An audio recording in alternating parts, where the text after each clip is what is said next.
आदिवासी आणि डोंगरी प्रदेशामध्ये आंबेगाव तालुक्यामध्ये जिथं पावसाळ्यामध्ये खूप पाऊस पडतो पण ते सगळं पाणी वाहून जातं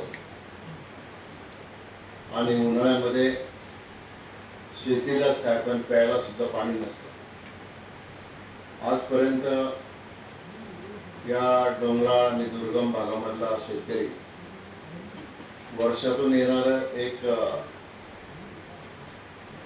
तांदळाचं पीक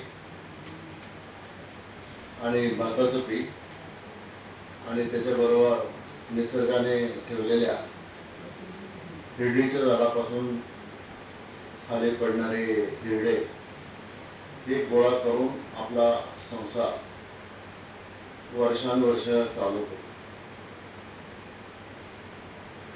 बऱ्याच वेळा चर्चा झाली की हिरड्यावर प्रक्रिया करणारी काहीतरी कारखानदारी निघाली पाहिजे. त्याचा आम्ही संपूर्ण अभ्यास केला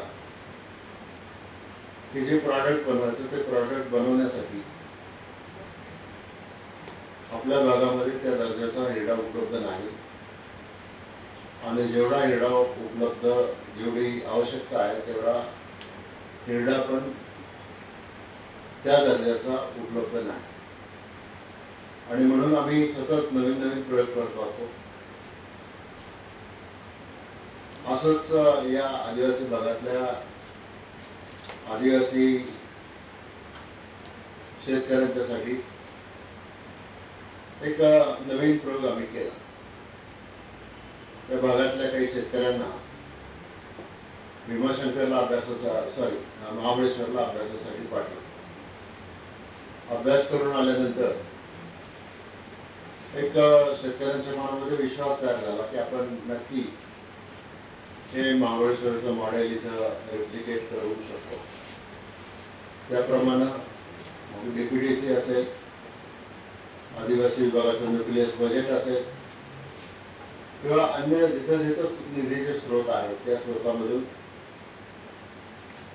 शेतकऱ्यांना आर्थिक मदत सबसिडीच्या रूपामध्ये करायचा प्रयत्न केला.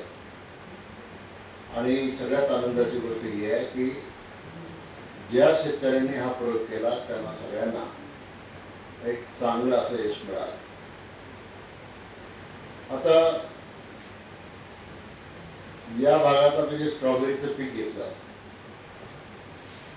ती स्ट्रॉबेरी फक्त महाबळेश्वरलाच होते किंवा त्या परिसरात होते असा लोकांचा समज होता. पण आम्ही हा जो प्रयोग केला तो प्रयोग यशस्वी झाला. शेतकऱ्यांनी पीक काढलं आणि ते थेट दुबईच्या मार्केटपर्यंत सुद्धा गेलं आणि काही एक्झिबिशन मध्ये मांडलं. मोठ्या प्रकारे त्याच्यामध्ये मागणी आली आणि शेतकऱ्यांचा आत्मविश्वास वाढत गेला. सकाळ वृत्तपत्राच्या माध्यमातून मध्यंतरी पुण्याला झालेल्या एका एक्झिबिशन मध्ये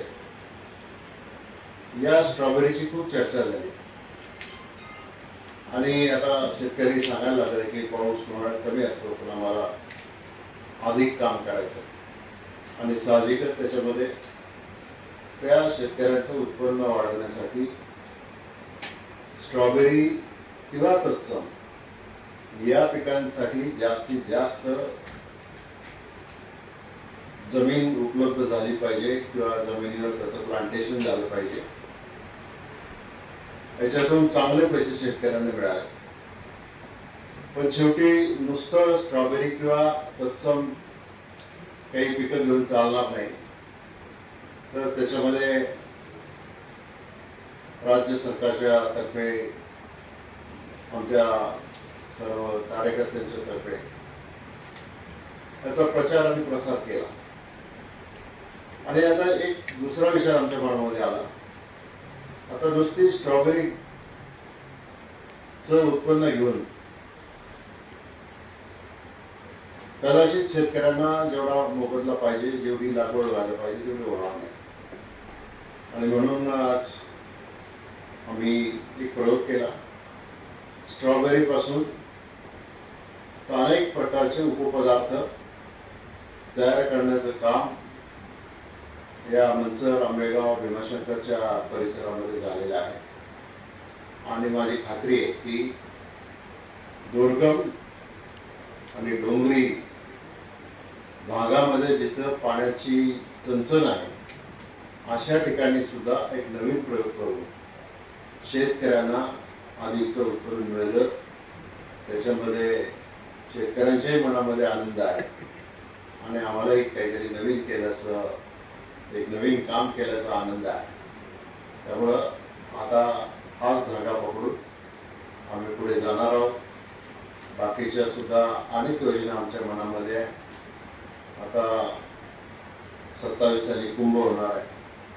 नाशिकच्या कुंभाला गेलेले सगळे साधू भीमाशंकरला येतात. भीमाशंकरला आवश्यक त्या सुविधा निर्माण करणं आवश्यक आहे.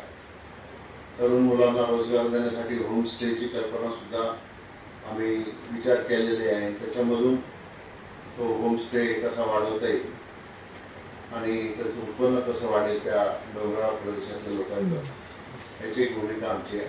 अशा उपसा सिंचन योजनेची पण आमची बऱ्याच वर्षापासूनची तयारी आहे. पाणी तिथं डिंब्याच्या धरणातून नेणे त्या संदर्भात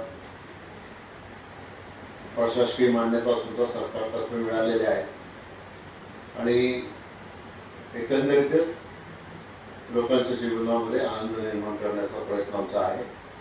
माझी खात्री आहे की त्याला सगळेजण सहकार्य करतील. आपण सर्वांनी सहकार्य करावं आणि या आमच्या बांधवांना एका चांगल्या आर्थिक स्थितीमध्ये आणावं, अशाच प्रकारचा हा विचार आणि कार्यक्रम आहे.